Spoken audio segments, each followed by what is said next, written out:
thank you to our sponsor, MBA Growth Partners. Welcome to Studio 501c3. I'm your host, Kim Jones, and I want to thank Montgomery Community Media for letting me join them in bringing you valuable information and resources. Our show features nonprofit organizations that are charities that the IRS has designated as 501c3 because they provide a public benefit. In most cases, your donations to these organizations are tax deductible. Today, my guest is Isabel Anderson. She's the Assistant Director of FutureLink. The organization provides low-income, first-generation to college young adults with the tools, the skills, and the resources to achieve lasting economic self-sufficiency. Isabel, thanks so much for being with us today. Thank you, Kim. It's a pleasure to be here and talk about FutureLink. So we're excited to learn more. Why don't you describe briefly about FutureLink's mission, how it got started, and then we'll talk a little bit more about programs in a minute. Absolutely. Well, FutureLink was founded in 2008.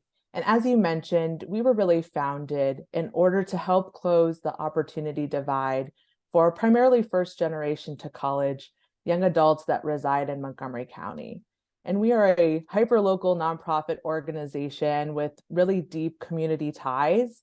Our model is such that we really partner with the community. We utilize over 200 plus volunteers that reside in the county, and we work with over 50 employers as well, all with the sole purpose of serving our student body. And I'll be happy to talk a little bit about our program model as well.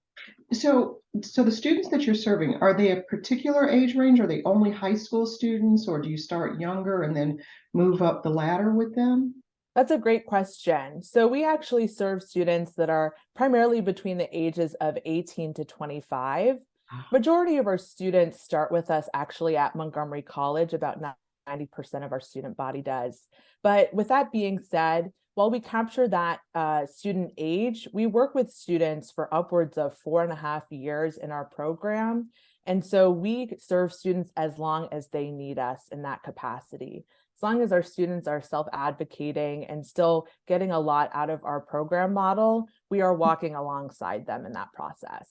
Okay, so that's a very different kind of demographic than what we're used to, where you see some of the career development or some of the college access starting in the younger years. One of the things I do know about your program is that you use a lot of mentors. It seems to be really critical to the program. So tell us a little bit about the mentoring, and where do you find the mentors for all of the students you're serving? Yeah, that's a great question. I wonder if I can also talk a little bit about our seminar program, because it'll lead right into our mentorship. So our program is such that students join us in our seminar program, which is a 15-week self-advocacy seminar. And what our students mostly have in common is that they are coming to us without having that structural familial support, maybe that community support, to have learned many of those soft skills in their early adolescence that set you up for success in your education and career. So in our seminar program, we really work on developing those soft skills. We're talking about communication. We're working with them on growth mindset. A really important element is working with our students on their ability to ask for help. We know we all have needed help in our life. We've needed mentors and a peer network. And so really in that seminar program, they're developing that peer network. They're realizing they're going to be reaching out to their community. They're going to be utilizing mentors in their life, whether professional or personal. And so after they graduate from our seminar program, and 90% of students stick with us into that phase 2, we call this their buffet of opportunities with us. And so students get to experience professional development opportunities like our mentorship type program, where students are placed with a professional volunteer that has gone through a training program, who's just a professional in our region with a myriad of experiences and information to be able to impart on this student. And they really walk along with them on a weekly basis. And mentorship relationships with our students often last 2.5 years, but they can last much longer than that. And it's really an opportunity for that student to have a trusted confidant to help them with that life admin tasks, to help them with direction in their education and career, and really help walk alongside them and be that support system. Okay. You had mentioned earlier that you work with more than 50 corporations also. Are some of the mentors coming from those corporations? Yes, I think we are in an awesome location in Montgomery County where we have, not only diverse in terms of ethnicities and backgrounds, but we also have diverse industries. And so we're really able to capture that in our large cadre of volunteers. We have folks who are coming to us, who are federal employees, and others who are self-starters, entrepreneurs, in pretty much every industry you can imagine. And this is perfect for our really individualized model. And such, we use every single one of our 200 plus volunteers because our students have such specific niches and interests. And so we really can place a student with a mentor or a career coach or even a tutor in all of these different fields that's able to really give them personalized support and information. So with more than 200 volunteers and all of the mentors and everything, how many students are you actually serving every year? Yeah. That That's a sounds great like a large question. number. Yeah. Well, it is a large number, but it's also really intentional, small number, in that we serve about 90 students that are new to our program a year, and they come through that seminar program and then stick with us. But then our students stick with us for 4 years, upwards of that. We have some students that have been with us for a decade. So we serve about 305 students on an annual basis.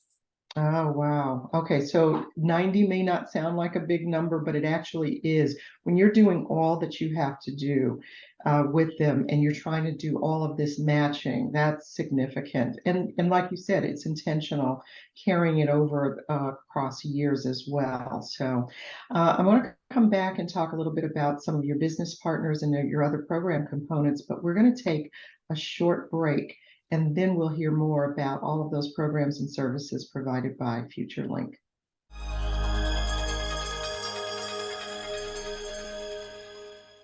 Today I'm going to talk to you about physics. Come on in, girls.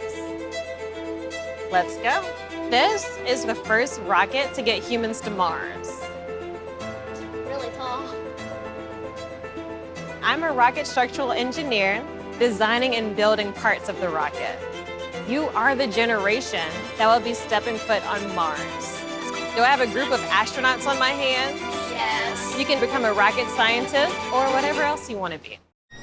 Can I get the now bar, please? $1. Have a good one. Got it. Hey, what's going on? Hey. Let me get a now bar. Sure. $1. Appreciate you. You got it.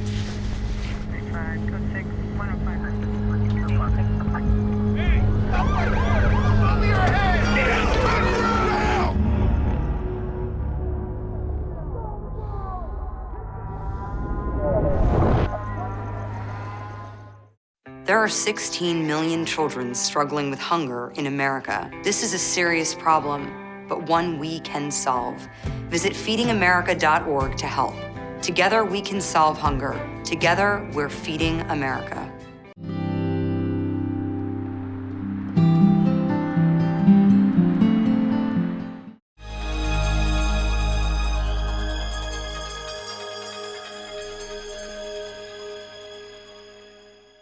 Welcome back to Studio 501c3.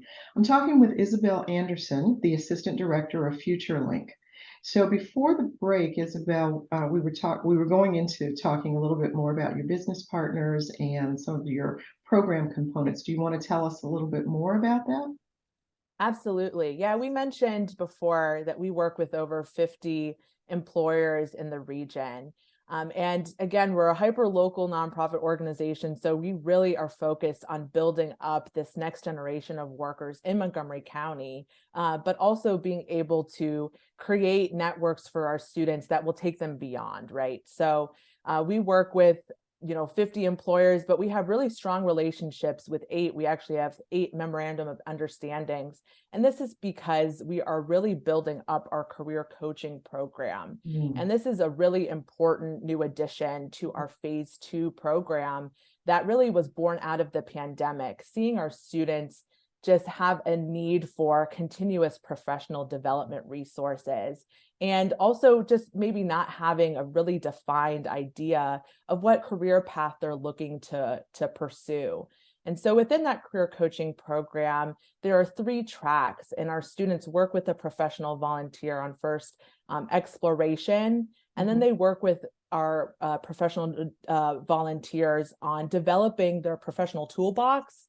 So that's really getting their LinkedIn profile, their social media presence professional, their resume, their cover letter.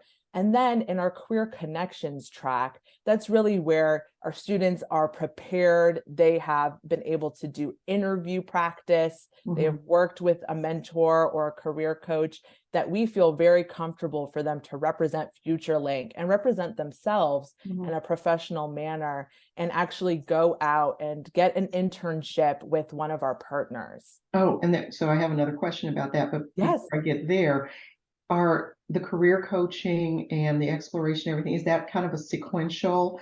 They go through, and however long it takes them to get through, then they move on to the next activity? Okay. Correct. Yes, yes. And it's definitely our hope that all students in our phase 2 work through that career coaching program, because they'll just be set up for success. They'll be able to have matched their interests and their strengths and their overall direction with what career paths are appropriate for them in what industries. We have students that have a great industry interest in healthcare.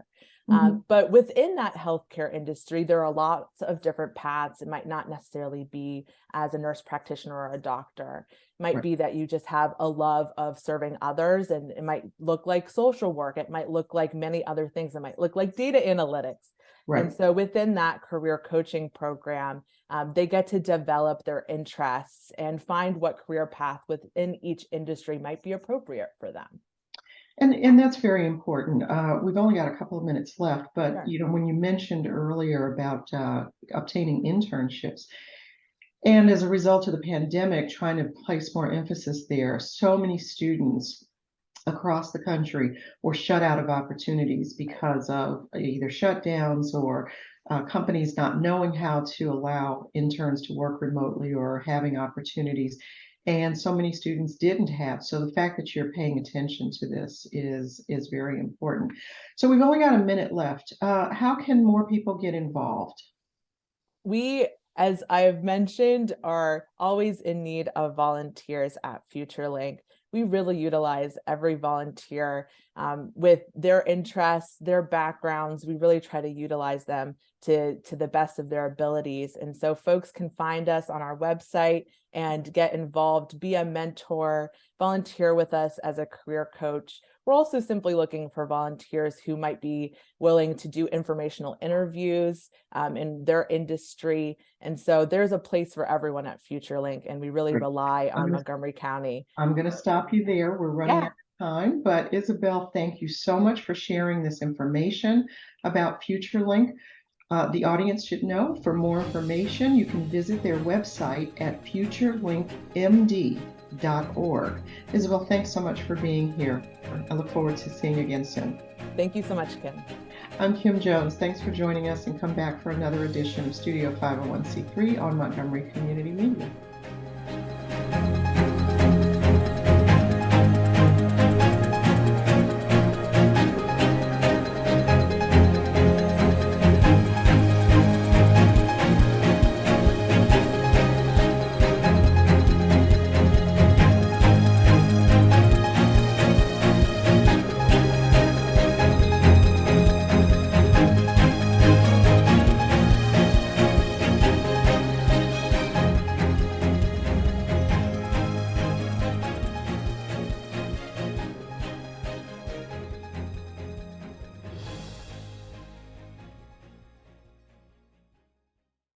Thank you.